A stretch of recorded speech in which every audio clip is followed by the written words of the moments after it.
Hello dear friends, yes good morning, good evening all of you. GSTR 9 की class में एक बार फिर से आपका हार्दिक स्वागत है। जीएसटीआर 9 के टेबल नंबर 4 जिसमें डिटेल्स आती है आउटवर्ड सप्लाई की, यानी कि जब हम जीएसटीआर 1 फाइल करते हैं, जीएसटीआर 1 के अंदर हम B2B और B2C दोनों की डिटेल्स प्रोवाइड करते हैं।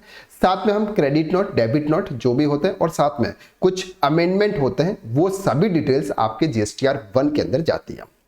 फिनेंशियल ईयर 24-25 की अगर हम बात करते हैं तो अप्रैल मंथ से लेकर मार्च मंथ के बीच में आपने जो भी जीएसटीआर 1 फाइल किया होगा, जिसमें जो भी डिटेल्स आपने फिल की है, वो सभी डिटेल्स आपके जीएसटीआर 9 के इस टेबल नंबर 4 में आ जाती है। टेबल नंबर 4 के अंदर आपको अलग अलग कॉलम्स मिलेंगे, जैसे आपको supply made to unregistered person, supply made to registered person. इन सभी के बारे में तो हमने प्रीवियस हमारे जो पेड क्लासेस है उसमें हमने डिटेल में डिस्कस किया हुआ है, लेकिन आज हम इस लेक्चर के अंदर बात करने वाले हैं कि अगर उसमें कुछ एडजस्टमेंट होते हैं, यानी कि टेबल नंबर 4 में कुछ ऐसे एडजस्टमेंट है, दैट मींस कि अगर फाइनेंशियल ईयर 24-25 का कोई इनवॉइस था जिसको हमने 25-26 के किसी रिटर्न के अंदर हमने शो किया है, तो उसको आपको जीएसटीआर 1 के अंदर जीएसटीआर 9 के अंदर उसकी रिपोर्टिंग कैसे करनी है। कुछ एडवांसेस है, उसका इनवॉइस हमने 25-26 में इशू किया है, उसकी रिपोर्टिंग कैसे करनी है, यह आज हम इस लेक्चर के अंदर डिटेल में बात करने वाले हैं। सबसे पहला जो एडजस्टमेंट है वो एडजस्टमेंट है supply reported in the next financial year. Sir अगर आपने ऐसी कोई सप्लाई नेक्स्ट फाइनेंशियल ईयर यानी कि 25-26 में आपने रिपोर्ट की है, वो कौन सी सप्लाई हो सकती है, किस केसेस में है, उसको हम यहां पे कवर करते हैं। सबसे पहले एक एग्जांपल लेते हैं। KSR academy received an assignment from magic of thinking private limited company, paid whole amount in the advance of ₹11,80,000, 10 lakh plus 18% GST on 31 March 2025 for service. Sir हमने 31 मार्च 2025 को 11,80,000 रुपए हमने magic of thinking private limited से receive किए। किस cases में receive किए? Service के केसेस में, वो भी एडवांस में रिसीव किए।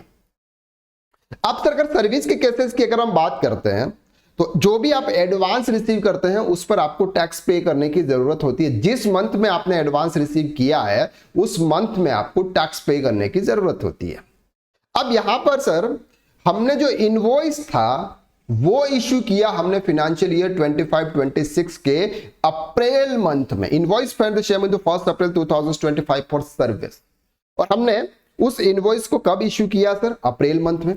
मार्च मंथ में हमने पेमेंट रिसीव किया, टैक्स पे किया सर हमने मार्च मंथ में, और इनवॉइस हमने इशू किया सर अप्रैल मंथ में। अब यहां पर बात आती है कि सर उसको जीएसटीआर 9 के अंदर हमको किस तरह से उसको एडजस्ट करना होगा। तो यहां पर सर्विस के केसेस में आपको एडवांस के ऊपर टैक्स पे करना है। अब बात करते हैं कि जीएसटीआर 9 के केसेस में आपको कौन से कॉलम में आपको शो करना है। Column F of table number 4 of GSTR 9 shall capture the advance on which tax paid but invoice not issued. Sir आपने एडवांस रिसीव किया लेकिन उस ईयर में आपने इनवॉइस इश्यू नहीं किया, ये आता है सर टेबल नंबर 9 के अंदर, टेबल नंबर एफ, जहां पर आपको दिख रहा है advances on which tax has been paid but invoice has not been issued not cover under A to E. A to E के बीच में जो भी आपने सेल्स दिखाया है उसमें ये कवर नहीं है जो आपने एडवांस रिसीव किया था।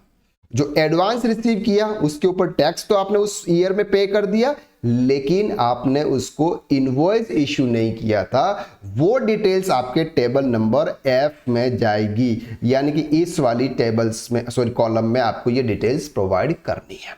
तो पहला एडजस्टमेंट आपको ये समझ में आ गया एडवांसेस केसेस में, और ये सिर्फ और सिर्फ होता है सर्विस के केस में। ट्रेडिंग या मैन्युफैक्चरिंग जहां पर गुड्स की सप्लाई होती है वहां पर अगर आप कोई भी एडवांस रिसीव कर रहे हो किसी भी डेटर से, तो उस पर आपको एडवांस पर टैक्स पे करने की जरूरत नहीं होती है। तभी आपको टैक्स पे करना है जब आप उस गुड्स की सप्लाई करोगे, जब आप उसको इनवॉइस दोगे तभी। क्लियर हो गया आपको? पहला एडजस्टमेंट ये। सेकंड एडजस्टमेंट आता है in case of miss supply, यानी कि सर कोई इनवॉइस था फाइनेंशियल ईयर 24-25 का, उस इनवॉइस को आप भूल गए और कभी कभी आपने नेक्स्ट फाइनेंशियल ईयर यानी कि 25-26 में आपने किसी भी मंथ के रिटर्न में आपने शो किया तो वो आपको जीएसटीआर 9 के अंदर कहां पे दिखाना है। चलो, supplier reported in the same financial year. अब बात आती है कि सर 1 नवंबर 2024 को मैंने कोई इनवॉइस इश्यू किया था। कब इश्यू किया था? 1 नवंबर 2024 को मैंने एक इनवॉइस इश्यू किया था। अब उस मंथ में मुझे जीएसटीआर 1 के अंदर शो करना था, यानी कि नवंबर मंथ का रिटर्न जीएसटीआर 1 कब फाइल करता मैं? दिसंबर मंथ में। लेकिन जब मैंने दिसंबर मंथ में नवंबर मंथ का जब मैं जीएसटीआर 1 भर रहा था, मैं भूल गया था, मैंने डालना छोड़ दिया, यानी कि रह गया। लेकिन वो मुझे बाद में पता चला और उस रिटर्न को मैंने जनवरी 2025 वाले रिटर्न्स में मैंने शो किया, यानी कि मार्च मंथ में जो मैंने रिटर्न फाइल किया था उसमें। तो सर इसके लिए क्या जीएसटीआर 9 के अंदर कुछ एडजस्टमेंट करना पड़ेगा आपको अलग से? Answer is no. क्यों नहीं करना पड़ेगा सर?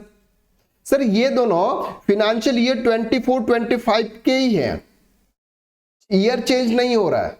ये भी सर आपके 24-25 है और ये भी आपके 24-25 है, तो दोनों इनवॉइस का जो फाइनेंशियल ईयर है वो सेम है। जब दोनों इनवॉइस का फाइनेंशियल ईयर सेम होता है तो वो ऑटो एडजस्ट हो जाता है उस मंथ में, उस ईयर में, और वो पूरी डिटेल्स आपके B2B या B2C उसकी सप्लाई में आ जाती है। तो वहां पर आपको कोई भी एडजस्टमेंट जीएसटीआर 9 के अंदर करने की जरूरत नहीं है। अब आती है सर अलग से supply reported in the next financial year up to specified date. Sir मेरे पास में फाइनेंशियल ईयर 24-25 में कोई इनवॉइस था, मैं भूल गया, और वो इनवॉइस मैंने फॉर एग्जांपल मई मंथ में जीएसटीआर 1 के अंदर और जीएसटीआर 3B के अंदर मैंने उसका पेमेंट किया। इनवॉइस कब का था? फाइनेंशियल ईयर 24-25 का।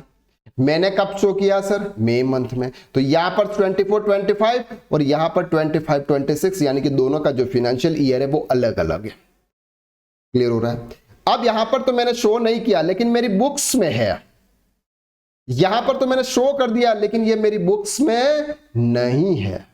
तो बुक्स और जीएसटी दोनों पोर्टल प्रॉपर तरीके से मैच नहीं करेंगे, क्योंकि सर यहां पर तो आपकी बुक्स में है लेकिन आपके जीएसटीआर 1 के अंदर नहीं है, तो दोनों का जो टर्नओवर है वो मैच नहीं करेगा। तो इसके लिए जीएसटीआर 9 के अंदर एक सेपरेट टेबल है, वो टेबल है टेबल नंबर 10। कहां पे शो करना है सर आपको? टेबल नंबर 10 में। और टेबल नंबर 10 कहां पे है, उसमें कौन सी डिटेल्स है, वो मैं आपको यहां पे एक बार दिखा देता हूं। आपको इजीली समझ में आ रही है सर चीजें? चलो, टेबल नंबर ये रहा। क्या कहता है table number? Particular of transaction for the financial year declare in the returns of the next financial year till the specified period. यानी कि ऐसा कोई ट्रांजेक्शन जो फाइनेंशियल ईयर 24-25 का था वो आपने शो किया 25-26 के फाइनेंशियल ईयर में, वो वाली चीजें आपके कहां पर आएगी सर? ये आएगी आपके table number 10th 11th। Clear हो गया आपको यहां तक? तो टेबल नंबर 4 की जो डिटेल्स थी, टेबल नंबर 4 की जो डिटेल्स थी वो डिटेल्स आपके यहां पर इस तरह से आपको शो करना। एक तो आपकी टेबल नंबर F में आपको वो डिटेल्स फिल करनी है, और दूसरा टेबल नंबर 10 के अंदर जो आप नेक्स्ट फाइनेंशियल ईयर में अगर आप उसको कोई भी रिपोर्ट कर रहे हो वो डिटेल्स आपके यहां पर आती है। अब सर एक और बात आती है कि हम बात कर रहे हैं 24-25 की, और 24-25 में हमने कोई इनवॉइस ऐसा डाला था यानी कि जीएसटीआर 1 के अंदर जो 23-24 का था। जैसे इस ईयर का 24-25 का इनवॉइस हम कहां पे पोस्ट कर रहे हैं? 25-26 में अगर भूल गए थे तो 23-24 में भी अगर कोई हम इनवॉइस भूल गए थे वो हमने डाला था 24-25 में, वो कहां पे आएगी सर? वो डिटेल्स आपके ऑटो पॉपुलेटेड से यहीं पे हो रही है। बाकी और कोई कॉलम आपको यहां पे नजर नहीं आ रहा है कि सर रिपीटेड अमेंडमेंट, यहां पर ऐसा कुछ भी कॉलम नजर नहीं आ रहा है कि आप प्रीवियस ईयर 23-24 का अगर कोई इनवॉइस आपने 24-25 में डाला है उसको आप अलग से शो करो। ऐसा टेबल नंबर 4 में डिटेल नहीं है, तो वो डिटेल्स आपकी इस दोनों में आ जाती है। क्लियर हो गया आपको यहां तक? तो ये थे कुछ एडजस्टमेंट जो कि एक जीएसटीआर 9 के अंदर टेबल नंबर 4 में थे। अगर इसी तरह के टेबल नंबर 4, 5, 6 और प्रॉपर तरीके से अगर आप जीएसटीआर 9 और 9C विद एडजस्टमेंट अगर आप फाइल करना प्रॉपर तरीके से अगर आप सीखना चाहते हैं तो हमारा कोर्स है GSTR 99C का, जिसकी लिंक आपको डिस्क्रिप्शन में दे रखी है। बहुत ही मिनिमम प्राइस है, ऑल ओवर इंडिया में अगर आप कंपेयर करेंगे सबसे मिनिमम प्राइस हमारी होगी। प्राइस है ओनली फॉर 499 रुपीज में। 499 रुपीज में आप दोस्तों के साथ जाएंगे, खाना पीने खा के आ जाएंगे, लेकिन यहां पे अगर आप कुछ लर्न करेंगे तो प्रैक्टिकली आपके बहुत काम आएगा। तो हम स्टेप बाय स्टेप आने वाले लेक्चर के अंदर हम डिटेल में कवर करते हैं। फाइनेंशियल ईयर 24-25 लेटेस्ट GSTR 9 और 9C रिटर्न्स हम यहां पर सीखने वाले हैं। तो उसके लिंक आपको डिस्क्रिप्शन में दे रखिए, एक बार जाकर आप जरूर उसको चेकआउट करें।